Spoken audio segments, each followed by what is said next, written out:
sa mga gustong pumunta rito sa Burnham, gusto ko lang i-picture, no? Ito para naman makita ninyo ang Burnham, lalo na yung mga nasa baba. Kung sakali nga medyo nahirapan nga kayo makapasok dito sa Baguio at medyo medyo mahal, no? Kaya ng mga clearance mga kaya papakita ko sa inyo para baka makatipid din na kayo pupunta rito, ano? Kasi nga ito lang naman na makikita ninyo rito sa Baguio, mga dating mga buting nga natin, open na sila, no? Open na sila dito na, yung mga kan, nagpaparent na sila, kaya pa, no? Kaya ganda ng Baguio, no? Yan, no? Naghihintay lamang yan para i-rent natin, pero ganito nga pandemic, medyo mahirap pa, hindi pa kayo makakapunta rito kung hindi kayo mag-ipon ng malaki-laking pera, kasi mahirap pong iproseso, lalo na po yung pagpunta ngayon dito. Kaya nga pang mayaman na lang po yata ang naging ang mangyayari para makapunta kayo dito. Kailangan hindi kayo no? Ipon tayo. Kaya ito po yung Burnham, paligid niya yan, no? Ito naman yung tapat ng no? Station Road doon, Station Road, no?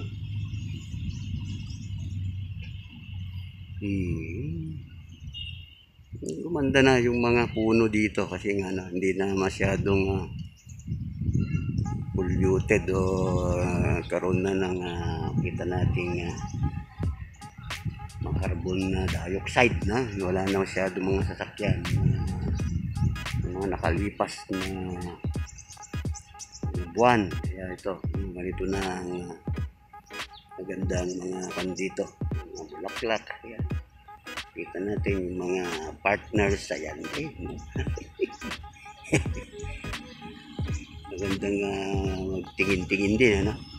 Kaya kung isa kang balo nakagaya ko, ito na lang pwede natin gawin. Naranasan naman na natin yan, no?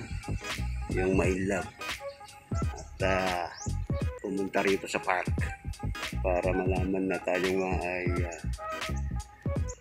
minsan ding nagmahal. Yan. Kaya kayong mga mag-sweetheart yan, pwede kayo mag-ipon para muling ibalik na ang kahapon. Yan sabi nga, kahapon sa Burnham Park. At nagbubuting-buting tayo sa isang malawak na Burnham Lake. At dahil nga naman sa medyo konti yata ang ulan ngayon, mababaw, no? Yung tubig ngayon, mababaw. Ito na naman, no? Naglalakad, yan. Tapan pa sila, kita nyo, talagang sarap ng mayroong minamahal, ano? Lakad-lakad sa Burnham. Okay. Mamaya punta tayo naman sa bike, no? Doon tayo ito naman yung yung bahay ng kalapati, lumaki na at may harang na sila, kaya nga nakakulong na lang sila, hindi kagaya nun nakatak-tak ng mga ito. So mga na kalapati, dito sa Burnham din to makikita, bahay ng kalapati, yan.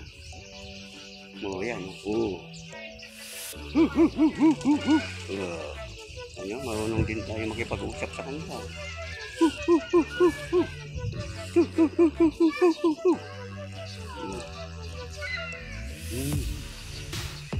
Ayan, siguro pangalan nito kalapating pula. Kasi yung paa niya pula, hindi pala, lahat pala sila pula din, sorry, kala ko isa lang yung pula. Kala ko puti, maganda rin palang ka naman. Kung kasi hindi mo alam na nalalaman mo pala na mali yung mga expectation natin. Yan, ang babait sila, titinginan sila, galing. Ito naman yung bike, mga nagbabike. Marami na ring tao dito sa Burnham ngayon.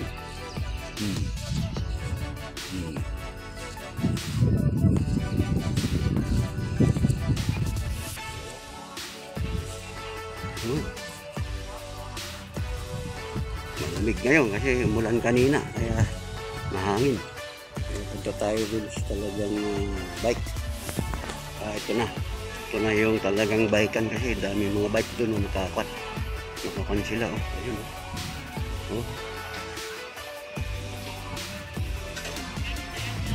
daming bike pa rin, naghihintay, kaya lang kunti na yung mga customer ngayon.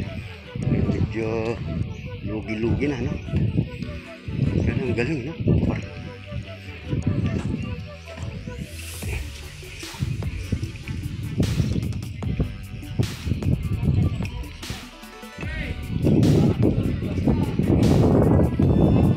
kunti na mga sumasakay, luwang ngayon, kaya magandang magbike.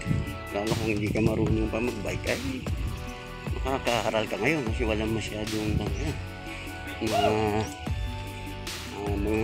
customer, kaya medyo maluwang-luwang kung magpapractice ka. Kaya lang kung magkano, kailangan tanungin mo ito kasi hindi nga natin alam magkano ang amount ito. Kaya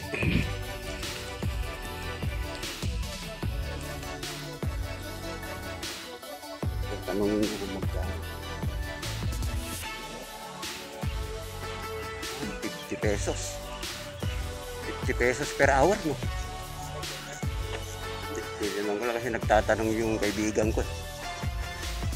50. Hindi ko lang, ano? Yan. Ay, ba na? Iba pala yung 50. Ay, 80 yun. Yung 80 daw pala yung sidecar. 50 yung isa lang, no? Single bike kaya ito, no? I-picture ko lang, ano? Ayan, no? Yan na yung amount ngayon. Okay.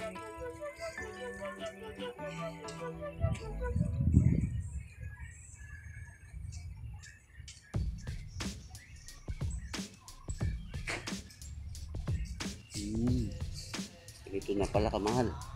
Nagbago na yung presyo, ano? Dati bang presyo yan? Yan? Yan ang presyo? Yung ngayon yan. Kailan, no? Matagal na. Ay, di pa ano na? Mahal na. Mahal na talaga. Yung hindi na 80 yung 2-seater. Yung sidecar nga. Magkano na ngayon? Siya nagtatanong ngayon kung akyat sila. Sabi. Mga two-seater one. Yan. Yung orange. Ay, 150. Yung orange. Oh, grabe yan. Yung isang pamilya akyat eh. 80. Yun daw ang amount ngayon. Kaya, sige. Kung mag-prepare kayo, pera nyo, akyat kayo. Okay, salamat.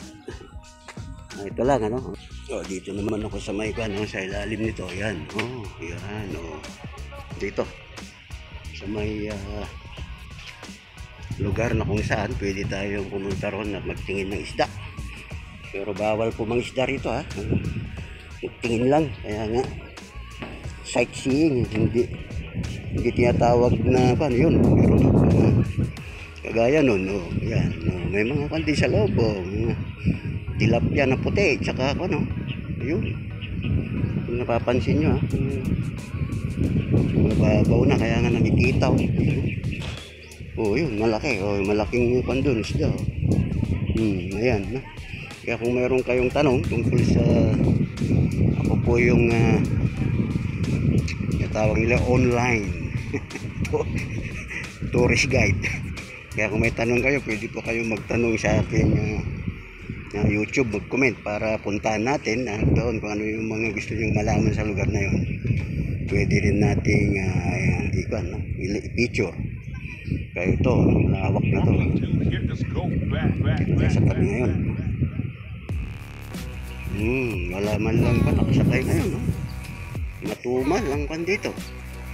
Sige nga. So, mabigat ngayon, mahal na ngayon ang mga bilihin. Kaya ganito. Kaya inuuna na lang natin ng pagkain kaysa nga naman ng mamasya.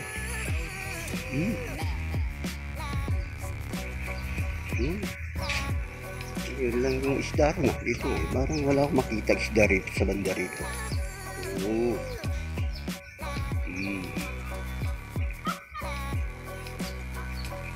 Ayan mga kabataan, no?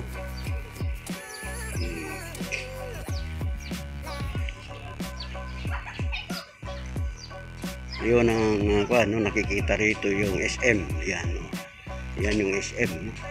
Kung ipopokus ko natin yan. O yan, malapit lang, no? Yung SM sa Burnham, no? Yan. Kaya mga katurista, no?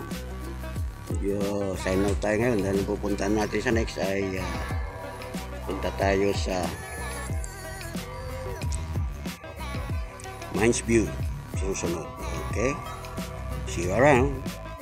Magkita-kita tayo.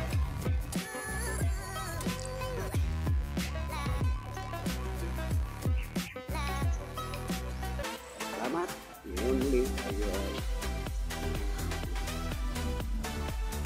babalik muli sa isang lugar na kung saan magbibigay ulit tayo ng salita ng Diyos.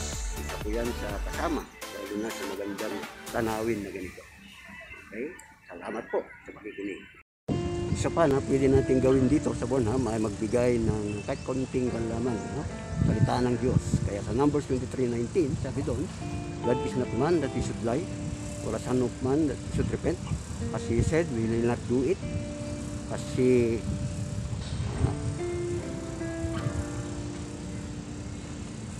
he will not fulfill it. Kasi spoken, he will not fulfill it. Kaya lahat po ng gagawin ng Diyos ay